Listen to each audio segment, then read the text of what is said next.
It was just another Wednesday night shift. Table 2 left in a hurry.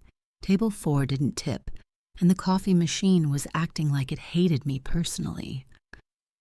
I was wiping down table 6 when I saw it, a napkin, folded neatly, sitting under a coffee cup that hadn't been touched in 20 minutes. I figured it was trash, maybe a note from one customer to another. But when I picked it up, I froze. It was handwritten, familiar, clean cursive with just a little shake in the ink like someone hadn't written in a while. It said, "I'm sorry. I know I don't deserve to be here, but you do. I see you now." I know. No name, just that. But the handwriting, I hadn't seen it in years, not since the last card my brother sent me before he disappeared. And now, I think he was sitting at my table. My name's Ellie. I'm 28, and for the last 3 years my life has followed the same rhythm. Wake up before the sun. Open the blinds in a one-room apartment above a pawn shop. Lace up shoes with more cracks than comfort. And serve coffee to people who never learn my name. I work the night shift at a little diner on the edge of town. The kind with squeaky booths, chipped mugs, and regulars who only look up when they need refills. Most people think I'm quiet, shy, sweet maybe. But the truth is I'm tired. Not just from the hours, but from the weight of living in a world that keeps moving even when you're stuck. I came here 5 years ago, after everything fell apart back home, after the relationship I thought would last didn't, and the house my parents left me turned into more debt than shelter, after my brother left. Or maybe I left him. It's hard to say now. All I know is we haven't spoken since the funeral. He was the wild one, the stubborn one, the one who fought back when our parents got sick and the world got cruel, and I was the quiet glue trying to hold everything together. When it all broke, so did we. Now I go by a nickname. I keep my head down. I smile just enough. Customers say I'm polite, sweetheart, angel, a real pretty girl with sad eyes. They don't know what it's like to spend most nights pouring coffee for strangers and wondering if the only person who ever knew the real you even remembers your name. Every once in a while, someone stares too long or asks too many questions, and I wonder, did someone send them?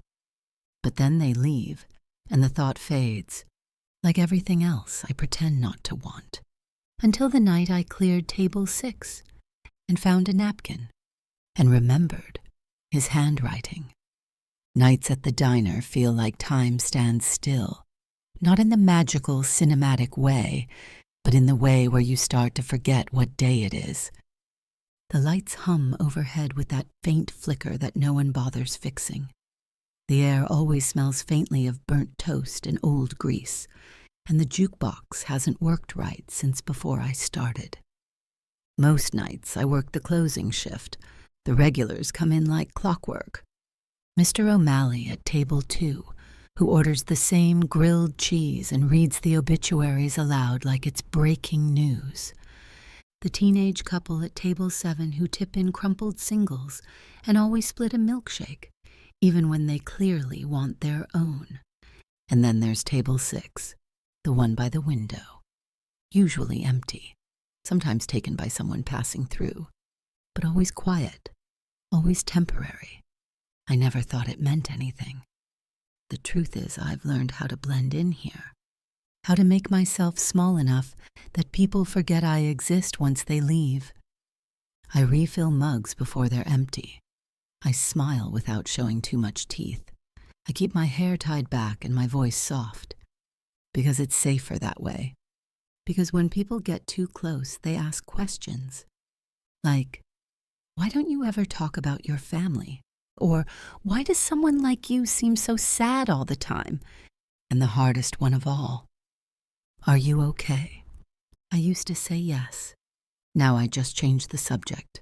Because the real answer is, I don't know. I get through each day by routine.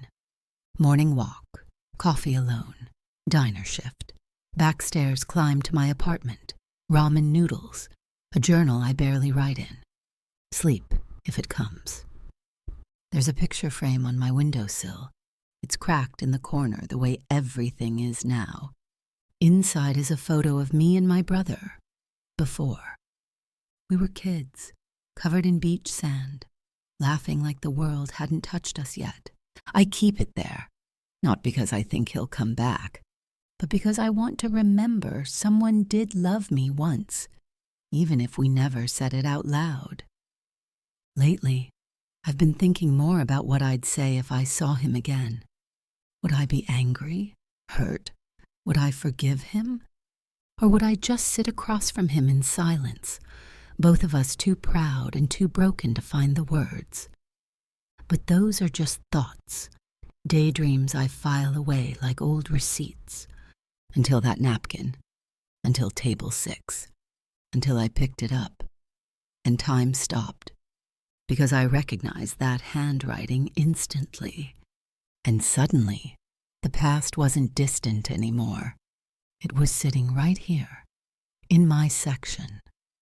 That night had been slow, the kind of slow where the clock seems to take pride in not moving. The usual regulars had filtered in and out, and by 10:45 the place had mostly emptied.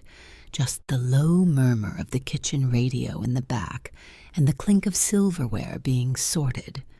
Table 6 had been taken by a man I didn't recognize.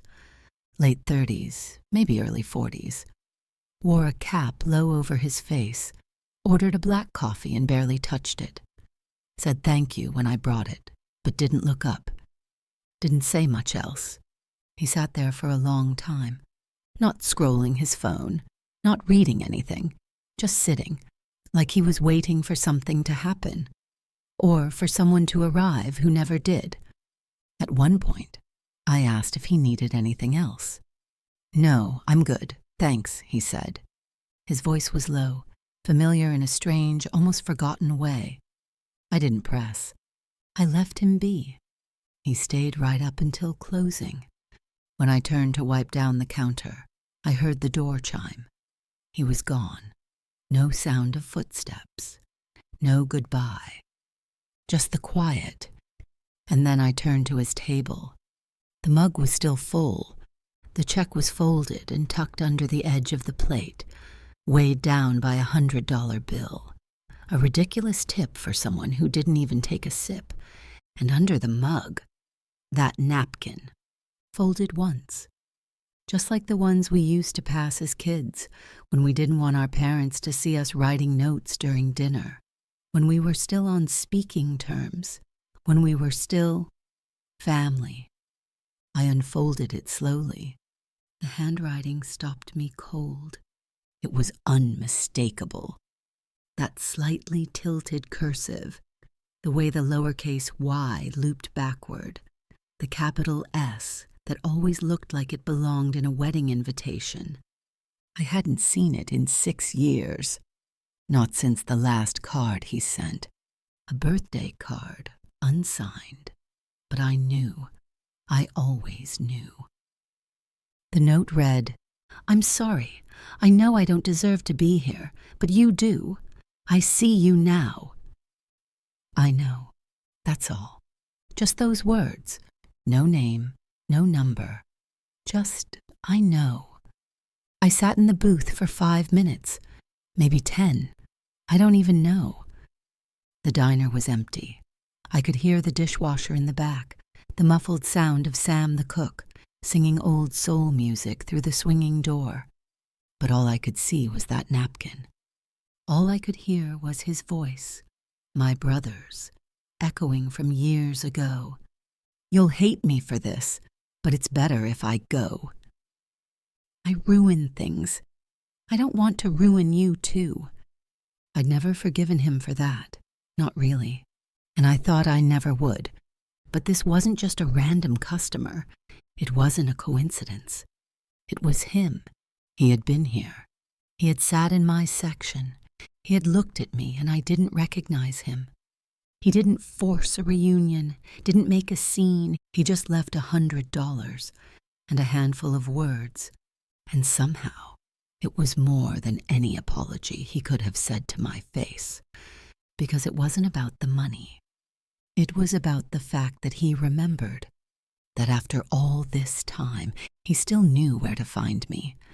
I locked the front door, turned off the lights, and walked home with the napkin pressed in my pocket like a secret I hadn't decided how to feel about yet. I didn't cry that night. Not then. But something inside me, something buried for too long, started to shift. Because if he was still out there, if he still cared enough to show up, maybe the story between us wasn't over after all. I didn't sleep that night. I sat on the floor of my apartment with the napkin unfolded in front of me. The handwriting burned into my brain like it had always been waiting there, just under the surface. I kept replaying the way he sat, quiet, still, how he didn't look me in the eye. And now I understood why. He'd seen me first, and I hadn't recognized him. The next night I took the closing shift again. It wasn't even mine to take, but I asked, just in case. Sam in the kitchen raised an eyebrow but didn't say anything. He knows I don't ask for much. I cleaned every table twice, checked the door every time the bell jingled. Nothing. Until 10:12 p.m. The door opened, and he walked in. Same coat, same ball cap, but this time, he looked at me. Just for a second. And I knew. I didn't need a name and didn't need the note. It was him. I froze, half a pot of coffee in my hand and my heart trying to claw its way out of my chest. He stepped toward table 6, but didn't sit down. He waited, like he knew this was mine to decide. I walked over slowly, still gripping the coffee pot like it might ground me. "You want coffee?" I asked because I didn't know what else to say. He nodded. "Sure. If you've got a minute to talk with it." We sat in silence for a while. I poured his cup. He didn't touch it. Neither of us knew how to start. Finally, he exhaled, like he'd been holding the breath for years. "You're different," he said. "Older, but still you." I nodded, swallowing the lump in my throat. "You disappeared." He nodded. "I know. You left me with all of it." Another nod. "I know." And it wasn't an excuse. It wasn't defensive. It was just true. He leaned forward, eyes glassy, but steady. "I wasn't okay, Elle. I thought leaving would protect you. I thought if I got out, you could start over without me messing it up more than I already had." And then, too much time passed. I didn't know how to come back. I didn't speak right away, because part of me wanted to scream, to ask why he let me bury our parents alone, why he stopped calling, why he made me carry all the weight without a goodbye. But the other part, the part that still kept his photo on my nightstand, that part had just been waiting for this. "Why now?" I asked. He looked down at his hands, then back at me. "Because I never stopped checking in. Not really. I found this place 6 months ago. Sat at the bar a few times.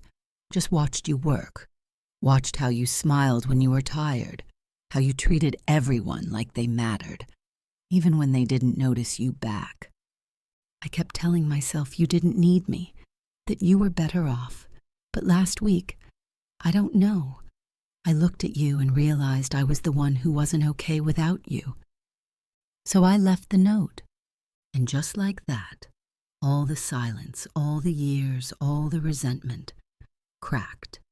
I didn't forgive him in that moment, but I saw him not as the brother who left me, but as the boy who lost just as much and didn't know how to carry it. And for the first time in years, we were in the same room, finally telling the truth. After that night, we didn't try to pretend nothing had happened.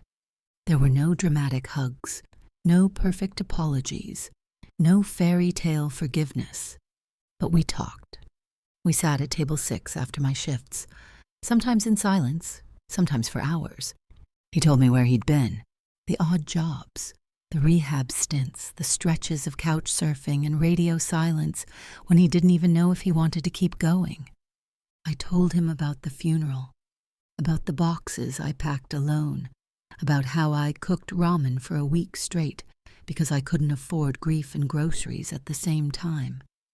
We didn't fix it overnight, but we found each other in the middle of it, between the cracks of all the years we lost.